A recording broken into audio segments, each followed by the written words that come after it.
நார்மலாக ஏப்ரல் மாதம் வந்து ஸ்ப்ரிங் சீசன். ஆனால் பார்த்தீங்கன்னா ஸ்னோ போட்டு வாங்குது என்னன்னு தெரியல, வெதர் மாறிட்டுது போல் இருக்குது. வின்டர் சீசனுக்கு வந்த மாதிரி ஒரு ஃபீலிங், அதுவும் பெரிய பெரிய ஸ்னோவாக கொட்டுது.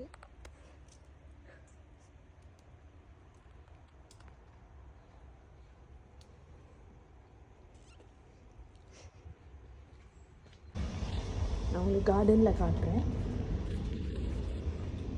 நார்மலாக ஏப்ரல் மாதம் ஸ்னோவே கொட்டாது, பாருங்கள் எப்படி கொட்டுதுன்னு, போட்டு வாங்குது.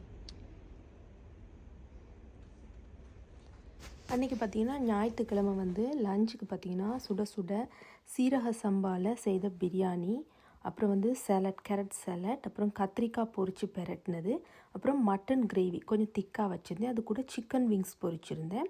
முதல் நாள் இருந்த நண்டு கிரேவியும் அதோடு ஆட் பண்ணிக்கிறேன்.